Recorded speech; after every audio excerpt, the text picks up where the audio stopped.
संविधान में संशोधन करके बदल दिया गया। 3 तलाक एक अमानवीय प्रथा थी जो कई मुस्लिम देशों में नहीं थी। किसी ने साहस किया हाथ लगाने का। उस 3 तलाक को भी अगर समाप्त करने का चमत्कार किया तो नरेंद्र मोदी, अमित शाह जी ने किया, माननीय नड्डा जी हमारे राष्ट्रीय अध्यक्ष हैं, उनके नेतृत्व में हुआ।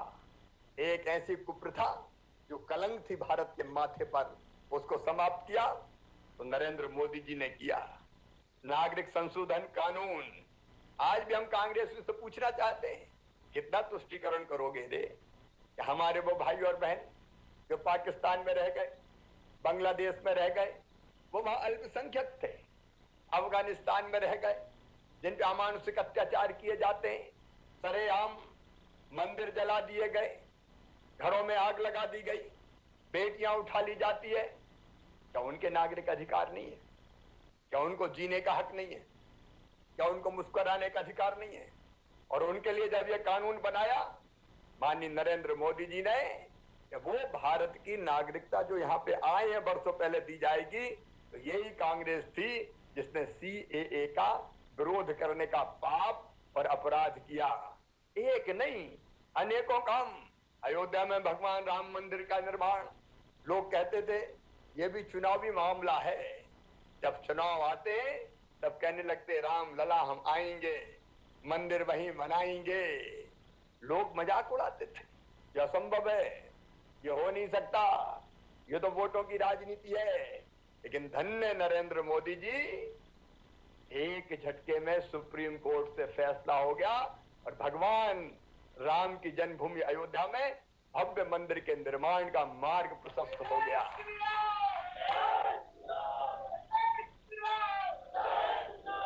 कौन सोचता था ये चमत्कार हो जाएंगे? 1 साल के अंदर अंदर अगर इन कामों की सूची गिनाई जाए तो असंख्य है ये काम। क्या ये काम कोई साधारण मनुष्य कर सकता है? क्या साधारण इंसान कर सकता है? छोटा सा कदम उठाने के पहले 1000 बार लोग सोचते हैं। कांग्रेस के नेता तो चीन के मामले में मिमियाने लगते थे, उधर मत देखो, उधर मत जाओ, पता नहीं क्या हो जाएगा।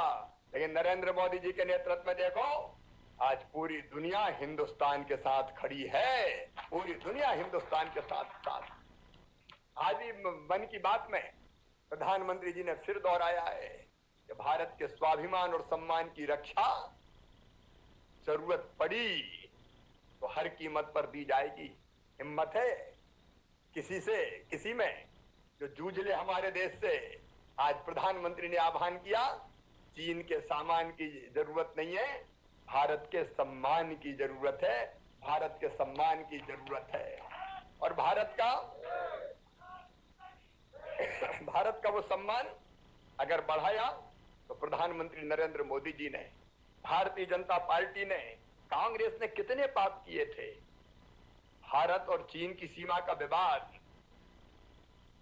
इनने पैदा किया और अब उसका परमानेंट समाधान अगर करेंगे तो हमारे प्रधानमंत्री करेंगे। पंडित जवाहरलाल नेहरू जी, आपने ही चीन को संयुक्त राष्ट्र के स्थायी सदस्य बनाने की पैरवी की थी। तुम स्थायी सदस्य बनवाते थे और वो पीठ में छुरा घोंपने का काम करता था। लेकिन आज ये मोदी जी का भारत है। कभी भारत के उस समय कांग्रेस के किसी प्रधानमंत्री की हिम्मत नहीं हुई कि चीन की सरजमी पर जो हमारी सीमाएं, पक्की सड़क का निर्माण कर दो। चीन क्यों बौखलाया हुआ है?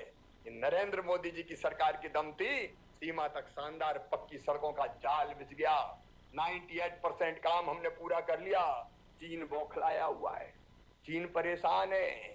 चीन सोच रहा है कि भारत अगर इसी तरह बढ़ता रहा तो दुनिया में ये एकमात्र देश है जो चीन को मात दे सकता है। और आज हम कहना चाहते हैं, भारत की सरजमी पर खड़े होकर चीन को, सावधान, तुम तो भारत का कुछ नहीं बिगाड़ पाओगे।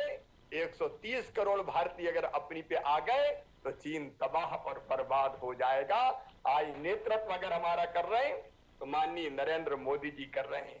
अब हमने तो चीन के साथ सतम साध्यम समाचरे, तो जैसा व्यवहार हमसे करेगा हम उससे वैसा ही व्यवहार करेंगे। लेकिन कांग्रेस ने क्या किया, मैं आज याद दिलाना चाहता हूं छत्तीसगढ़ के मेरे प्रिय बहनों और भाइयों, ये चीन था। अभी 2005 और 6 में पीपुल्स रिपब्लिक ऑफ चाइना दूतावास ने मीडिया की रिपोर्ट से ये पता चला है, हम भारतीय जनता पार्टी के लोग नहीं कह रहे, मीडिया की रिपोर्ट्स कह रही है कांग्रेस पार्टी को 90 लाख रुपए का डोनेशन दिया इस चीन ने दिया। क्या कांग्रेसियों तुमने शर्म और लाज बेच के खा ली? 90 लाख रुपया काय के लिए दिए बताओ? और किस फाउंडेशन को मिला जिसकी चेयरपर्सन है श्रीमती सोनिया गांधी। गांधी जी, जब आप दो चीनी दूतावास से फंड लेने के बाद राजीव गांधी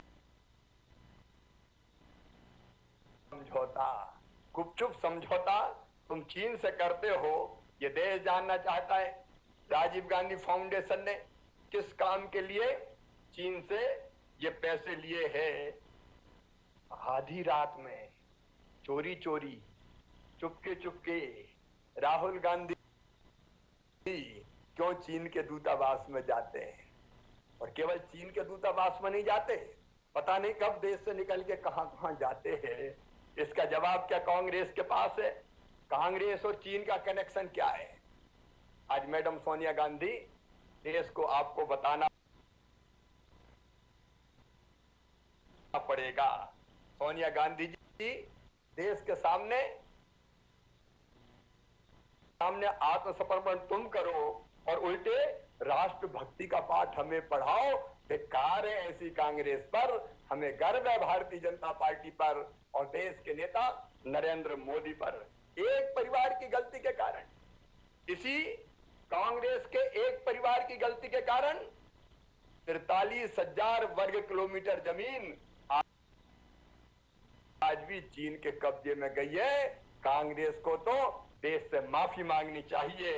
इस पार्टी को तो देश की सुरक्षा पे बोलने तक का हक नहीं है। मेरे प्रिय बहनों और भाइयों, एक तरफ देश की सुरक्षा, देश का सम्मान, सीमाओं की रक्षा कहां पहुंच गया। इस कोरोना काल में जब चारों तरफ दुनिया में तबाही मची हुई है, मुझे कहते हुए गर्व है हमारे प्रधानमंत्री श्रीमान नरेंद्र मोदी है। समय रहते उन्होंने देश को चेताने का काम किया। 20 मार्च के दिन उनने मुख्यमंत्रियों की बैठक बुला ली। 22 मार्च के दिन जनता कर्फ्यू लगाया। 24 मार्च के दिन लॉकडाउन घोषित किया। भूपेश बघेल जी, मैं आपसे पूछना चाहता हूं, कांग्रेस बात करती है मोदी जी ने लॉकडाउन कैसे लगा दिया, लॉकडाउन लगाओ तो आपत्ति है, लॉकडाउन कैसे खोल दिया, खोल दो तो आपत्ति है। क्या भूपेश बघेल, आपको नरेंद्र मोदी जी ने बुलाया नहीं था वीडियो कॉन्फ्रेंसिंग में? हर मीटिंग में जाते हो, वीडियो कॉन्फ्रेंसिंग में बोलते हो लॉकडाउन बढ़ाना चाहिए, लॉकडाउन हटाना नहीं चाहिए। उधर तो बोलते हो लॉकडाउन लगाओ, लॉकडाउन मत हटाओ, और इधर कांग्रेस बोलती है लॉकडाउन लगा कैसे दिया। अरे मैडम सोनिया गांधी, ये तो बताओ, तुम्हारे मुख्यमंत्री तुमसे कुछ पूछते हैं?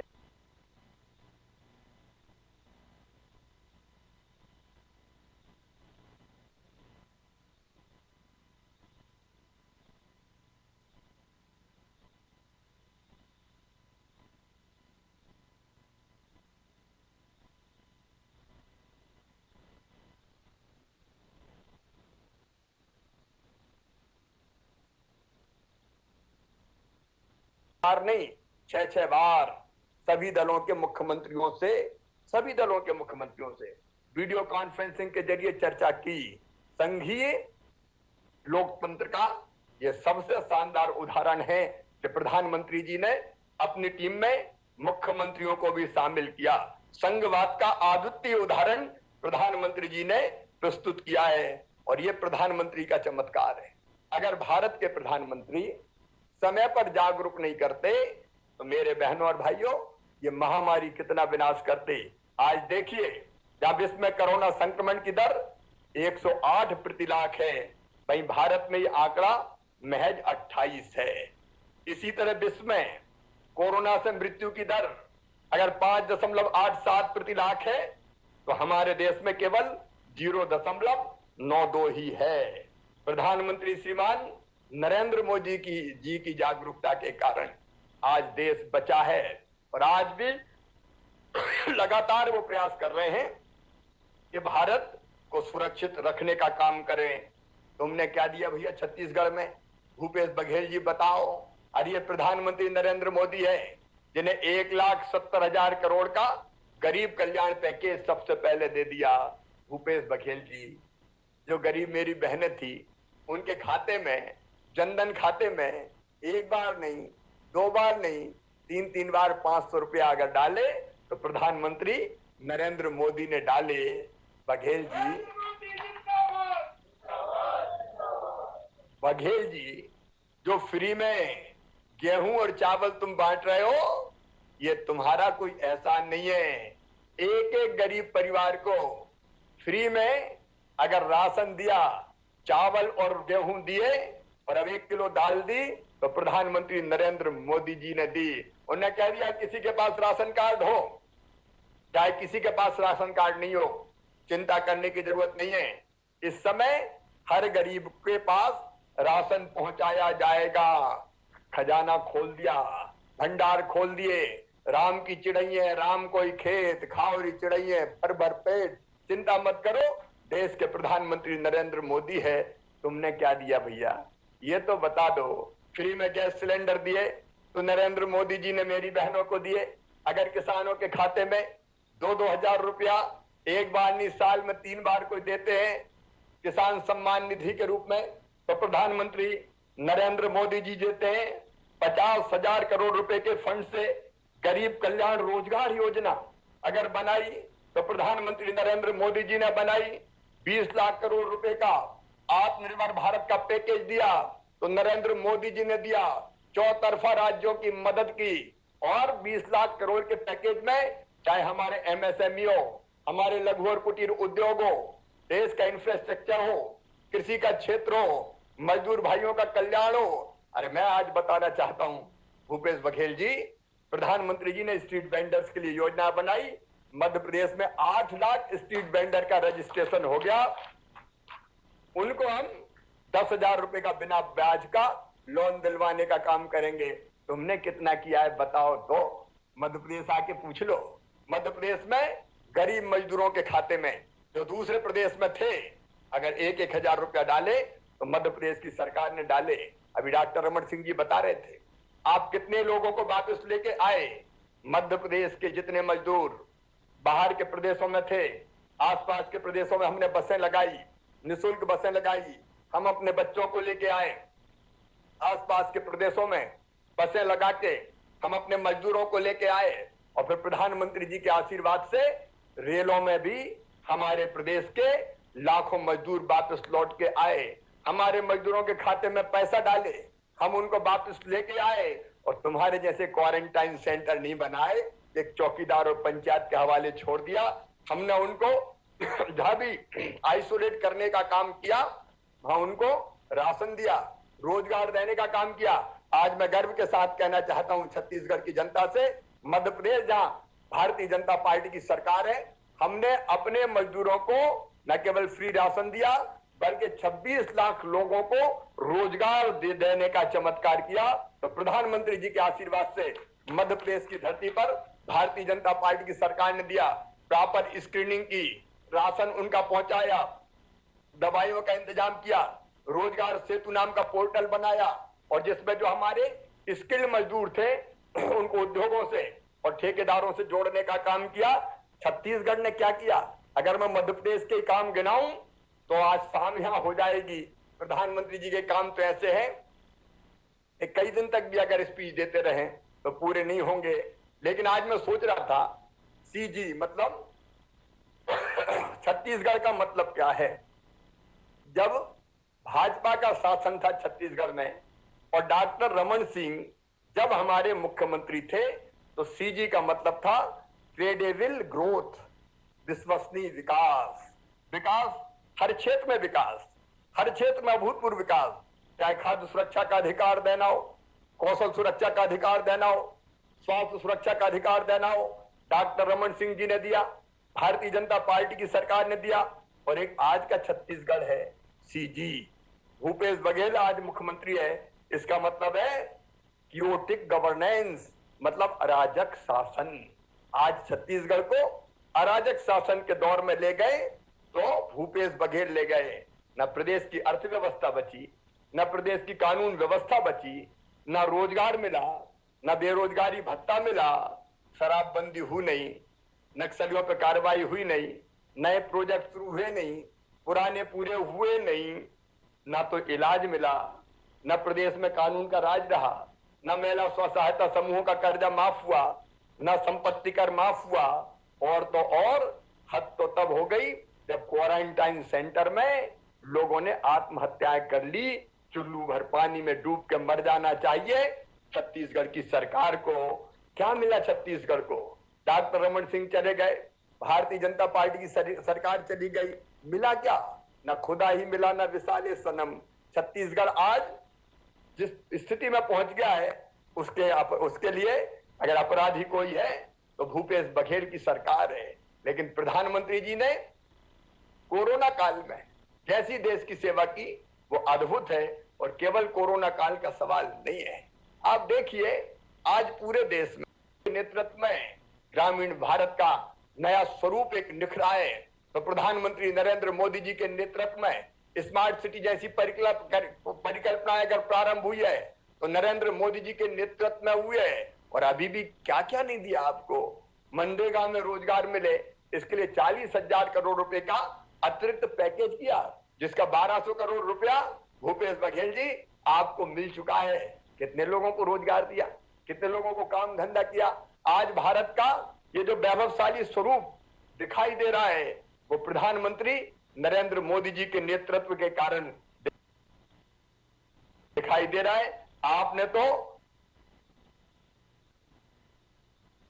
एक बंटाधार भाव हुए थे, अब बंटाधार संस्करण 2 अगर कोई है तो वो है मिस्टर भूपेश बघेल। अरे मध्य प्रदेश जैसे राज्य की तरफ देखो, हमने किसानों के खाते में प्रधानमंत्री जी के आशीर्वाद से 2900 करोड़ 2,990 करोड़ रुपए की राशि डाली। आपने पंचायतों के सहारे छोड़ दिया था आपके मजदूरों को, लेकिन हमने तो पंचायतों को भी 1,555 करोड़ रुपया देके उनको सशक्त बनाने का काम किया। आपने क्या किया छत्तीसगढ़ के लिए कोई बताए तो नहीं। मध्य प्रदेश में भी यहाँ कमलनाथ सरकार थी। वैसे कमलनाथ जी के बारे में क्या कहें, वो भी चीन के दोस्त हैं। जब वो वाणिज्य मंत्री थे तो उन्होंने आयात कर में 40 से लेके 200% तक की छूट दी थी कि आओ चीन वालों माल डंप करो और लूट के ले जाओ हिंदुस्तान को। ये कमलनाथ कलंकनाथ है, कलंकनाथ। ये वाणिज्य मंत्री उस समय भारत सरकार के हुआ करते थे।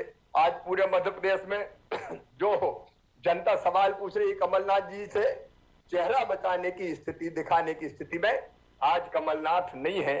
कांग्रेस की संस्कृति ये है। कोरोना काल में ना उन्होंने कुछ किया, हम तो बीच में आए। जब पूरे मध्य प्रदेश में कोरोना बुरी तरह से फैल गया था, एक बैठक नहीं की कमलनाथ जी ने। एक बैठक कोरोना से निपटने के लिए बैठक अगर हो रही थी तो आईफा की तैयारियों के लिए हो रही थी। छत्तीसगढ़ के बहनों और भाइयों, आईफा मतलब कोई सिनेमा का एक सम्मेलन होता है, सिनेमा में काम करने वालों का सम्मेलन होता है जिसमें हीरो हीरोइन आते हैं। उसकी तैयारी तो यहाँ के मुख्यमंत्री कर रहे थे तत्कालीन, कोरोना की कोई तैयारी नहीं की। अब दोनों भैया एक ही जैसे हैं। छत्तीसगढ़ में उनने नहीं किया, मध्य प्रदेश में उनने नहीं किया। जब हम आए तो यहाँ लैब नहीं थी, हॉस्पिटल नहीं थे। डॉक्टर अनिल जैन जी बता रहे थे जब नरेंद्र मोदी जी, जब कोरोना काल शुरू हुआ, एक लैब थी। मोदी जी के आशीर्वाद से मध्य प्रदेश में अब 26 से ज्यादा लैब है, हजारों टेस्ट हो रहे हैं। हमारे टेस्ट अब बाहर करने हम नहीं भेजते, लेकिन छत्तीसगढ़ में काय का इंतजाम है। सच से कहा, ये अगर अटल जी का आशीर्वाद नहीं होता, दीदी सुषमा स्वराज जी की कोशिश नहीं होती तो रायपुर में एम्स भी नहीं होता, तब छत्तीसगढ़ में कोरोना पीड़ित भाई और बहनों का क्या होता। मेरे बहनों और भाइयों, आप कल्पना नहीं कर सकते, कल्पना नहीं कर सकते। और इसलिए मैं कहना चाहता हूं, कांग्रेस की जो सरकार है वो सरकार आम आदमी के कल्याण का काम नहीं करती, गरीबों की चिंता करने का कोई सवाल नहीं है। मध्य प्रदेश में हमने मुख्यमंत्री प्रवासी मजदूर योजना का प्रारंभ किया और हमने केवल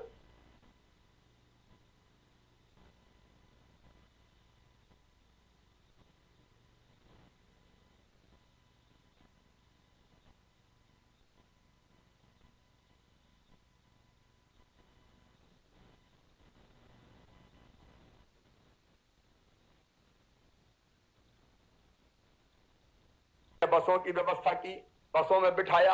हमारे कार्यकर्ताओं ने भारतीय जनता पार्टी के चाय का, नाश्ते का, भोजन का, सबका इंतजाम किया। और यहां तक कि कोई नंगे पैर गुजरा तो उसके पांव में चप्पल पहना का काम भी भारतीय जनता पार्टी के कार्यकर्ताओं ने किया। जगह जगह भंडारे प्रारंभ हो गए। हमने दूसरे प्रदेश के मजदूर को भी तकलीफ नहीं होने दी, क्योंकि हम ये मानते हैं हम सब भारत माँ के लाल, भेदभाव का कहां सवाल, सारे मजदूर भाई और बहन अपने ही है। और मैं बधाई देना चाहता हूं छत्तीसगढ़ के हमारे अध्यक्ष विष्णुदेव साय जी को, डॉक्टर रमन सिंह जी को, उनकी पूरी टीम को। भारतीय जनता पार्टी छत्तीसगढ़ के कार्यकर्ताओं ने जिस लगन से और जिस तन्मयता से छत्तीसगढ़ में जनता की सेवा की, वो अभिनंदनीय है, वो स्वागत योग्य है, वो वंदनीय है। मैं सभी कार्यकर्ता बहनों और भाइयों को उसके लिए बधाई देना चाहता हूं। ये भारतीय जनता पार्टी की संस्कृति है, कांग्रेस की संस्कृति है देश को अपमानित करने की, कांग्रेस की संस्कृति है देश को लूटने की, कांग्रेस की संस्कृति है नए तरह के भ्रष्टाचार की। दिल्ली में हो तो दिल्ली में देश खा जाए, सरकार में हो तो प्रदेशों में हो तो प्रदेश खा जाए, भ्रष्टाचार के नित नए रिकॉर्ड बनाए। लेकिन भारतीय जनता पार्टी कर रहे हमारे प्रधानमंत्री श्रीमान नरेंद्र मोदी जी भारत को भगवान का वरदान है। मैं सच कह रहा हूं। कभी कभी ये होता है कि किसी विशिष्ट कार्य के लिए कोई महान आत्मा जन्म लेती है। मैं ये मानता हूं कि तत्कालीन परिस्थितियों में देश को संकट से उबार के और दुनिया का सर्वश्रेष्ठ राष्ट्र बनाने के लिए नरेंद्र मोदी जी इस धरती पर आए। और मेरा पूरा विश्वास है कि उनके नेतृत्व में मेरा नहीं, देश की करोड़ों करोड़ जनता का। आज जब चीन से युद्ध होता है हमारा, चीन से हमारे सैनिक भिड़ जाते हैं, तो सेनाओं का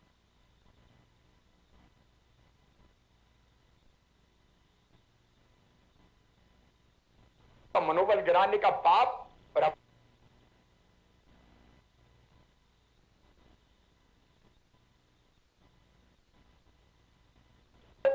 जब सारा देश प्रधानमंत्री नरेंद्र मोदी जी के पीछे खड़ा है।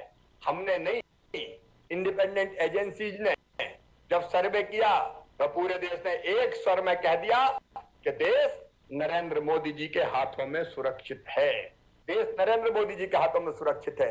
तब आरोप लगाना और ऐसे आरोप लगाना जिससे हमारी सेनाओं का मनोबल गिरे, ये महाअपराध और पाप है राहुल गांधी जी। इसके लिए देश आपको और आपकी पार्टी को कभी माफ नहीं करेगा। मैं तो आज फिर ये कहना चाहता हूं कि प्रधानमंत्री जी के नेतृत्व में देश सुरक्षित है। एक तरफ देश में विकास की गंगा बह रही है, इसको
छत्तीसगढ़ में क्या हो रहा है कोई बताए तो।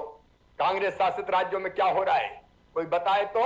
मेरे प्रिय बहनों और भाइयों, मैं एक बार फिर आपसे कहना चाहता हूं कि प्रधानमंत्री जी के नेतृत्व में देश सही दिशा में आगे बढ़ रहा है और बहुत जल्दी भारत दुनिया का सर्वश्रेष्ठ राष्ट्र, जिसको हम कहते थे विश्व गुरु, बनने के पथ पर तेजी से आगे बढ़ रहा है। आज हम सबको भी आत्मनिर्भर भारत बनाने के लिए संकल्प दिलाया जाएगा। काफी समय हो गया है और मैं जानता हूं कि छत्तीसगढ़ में लगभग 2:45 बजने वाले हैं। बड़ी देर से जनता जनार्दन बैठ के इस वर्चुअल रैली को सुन रही है, लेकिन इसके लिए मैं धन्यवाद देना चाहता हूं हमारे राष्ट्रीय अध्यक्ष श्रीमान जगत प्रकाश नड्डा जी को। कोई दल कैसे काम करता है, ऐसे काल में जब निकलना बंद हो, 2 गज की दूरी का सवाल हो, सभा रैली हो नहीं सकती हो, लेकिन धन्य जगत प्रकाश नड्डा जी, आपने नई राह बता दी। वर्चुअल रैली करो, एक नहीं अनेकों संवाद उन्होंने वीडियो कॉन्फ्रेंसिंग के माध्यम से प्रदेश भर के कार्यकर्ताओं से किए, अब जनता से कर रहे हैं। और उसी वर्चुअल रैली का परिणाम है कि मैं भोपाल में बैठ के आपसे बात कर पा रहा हूं। मैं छत्तीसगढ़ के प्रदेशवासियों को आश्वस्त करना चाहता हूं, रात संघर्ष करेंगे, आपके साथ अन्याय किसी भी कीमत पर नहीं होने देंगे। और मोदी जी पूरे छत्तीसगढ़ की जनता का ध्यान रखेंगे।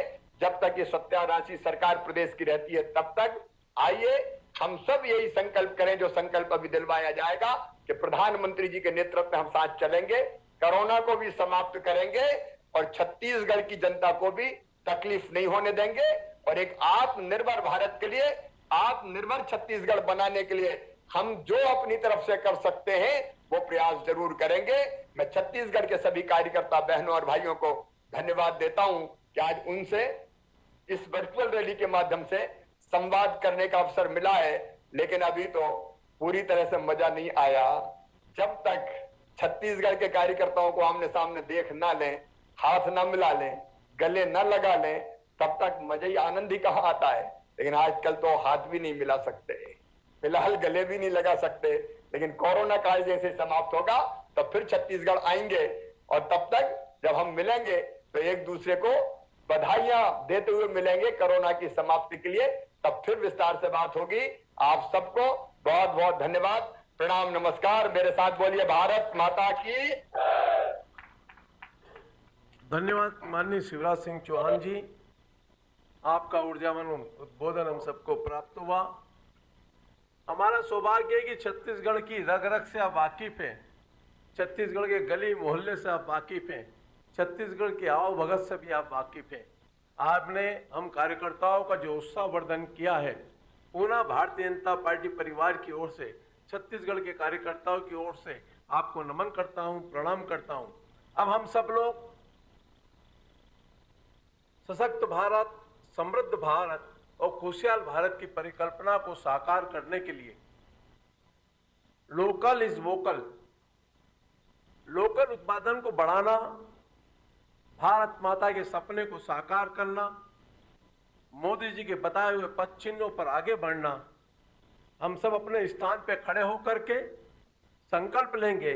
और संकल्प दिलाने हेतु मैं आग्रह करूंगा भारतीय जनता पार्टी छत्तीसगढ़ प्रदेश के पूर्व अध्यक्ष, वर्तमान नेता प्रतिपक्ष विधानसभा सम्मानित धर्मलाल कौशिक जी से आग्रह करूंगा वो आए और हम सबको संकल्प दिलाएं। सम्मानित धर्मलाल कौशिक जी।